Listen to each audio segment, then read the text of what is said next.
कि मौत के इल्जाम में अब गायत्री को फांसी की सजा मिलने वाली है। लेकिन कहानी सिर्फ इतनी सी नहीं है दोस्तों, ये तो सिर्फ शुरुआत है उस तबाही की जो इस परिवार पर टूटने वाली है। जी हाँ दोस्तों, आपको यह बेहद खास और चौंकाने वाली जानकारी दे दें कि गायत्री जो हमेशा आदर्श सास और संस्कारी बहू की मिसाल समझी जाती थी, उसी ने अपनी बहू लक्ष्मी को बड़ी ही चालाकी से किडनैप कर लिया था। और ना सिर्फ इतना, उसने उस जगह आग लगाने का भी पूरा इंतजाम कर रखा था ताकि लक्ष्मी को हमेशा के लिए दुनिया से मिटा सके। लेकिन किस्मत को कुछ और ही मंजूर था। लक्ष्मी वहां से किसी तरह बच निकलती है, लेकिन गायत्री फिर भी नहीं रुकती। वह अपने पागलपन की सारी हदें पार कर देती है और लक्ष्मी का भयानक एक्सीडेंट उसकी ही कार से करवा देती है। जी हाँ, वह कार जिसमें गायत्री की पहचान छुपी नहीं थी, बल्कि छुपी थी उसकी काली सच्चाई। जब कार्तिक को इस हादसे की खबर मिलती है तो वह बौखला जाता है। अपने प्यार, अपनी पत्नी लक्ष्मी को देखने के लिए वह हर हद पार कर देता है। पुलिस की रोक टोक के बावजूद वह पुलिस को चकमा देकर लक्ष्मी तक पहुंचता है, लेकिन तब तक बहुत देर हो चुकी होती है। लक्ष्मी की मौत हो चुकी होती है, घर में मातम छा जाता है। लेकिन जैसे ही पुलिस तहकीकात शुरू करती है, एक के बाद एक खुलासे होते हैं जो सभी को अंदर तक झकझोर देते हैं। सबसे चौंकाने वाला सच यह सामने आता है कि एक्सीडेंट गायत्री निगम की ही कार से हुआ था और उस कार में गायत्री खुद मौजूद थी। पुलिस को गायत्री के खिलाफ CCTV footage, fingerprints, call records और गवाहों के बयान जैसे पक्के सबूत मिल जाते हैं। अब गायत्री गिरफ्तार हो जाती है और कोर्ट उसे फांसी की सजा सुना देता है। लेकिन असली खेल तो जिया खेल रही होती है।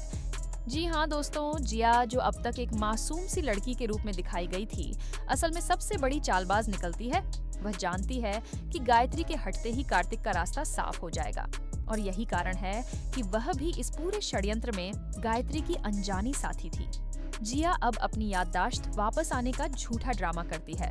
वह कार्तिक के करीब आने लगती है, उसे भावनात्मक सहारा देती है और धीरे धीरे उसकी सहानुभूति को प्रेम में बदलने लगती है।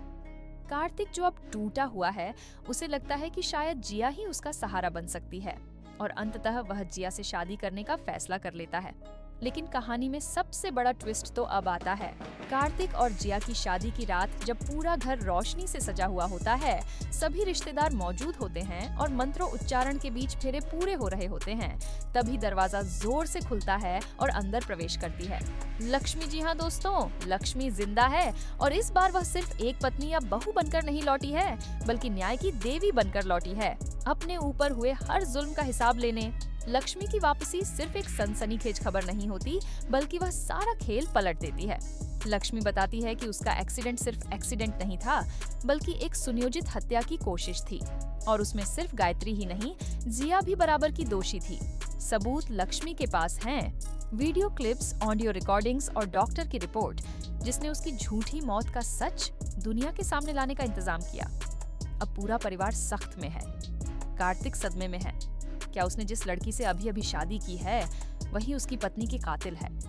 अब सवाल उठता है, क्या कार्तिक जिया को छोड़ देगा? क्या जिया को भी फांसी की सजा मिलेगी? क्या लक्ष्मी दोबारा इस घर में बहू बनकर आएगी, या अब वह एक बदली हुई औरत है जो सिर्फ बदला लेना चाहती है? और सबसे चौंकाने वाली बात यह है कि लक्ष्मी गर्भवती है। जी हाँ, उसकी कोख में कार्तिक का बच्चा है और अब यह बच्चा ही उसकी ताकत बनेगा अपनी माँ को न्याय दिलाने में। तो दोस्तों, ये कहानी अब उस मोड़ पर पहुंच चुकी है जहां हर पल एक बम की तरह फूटेगा और हर एपिसोड में एक नया तूफान आएगा।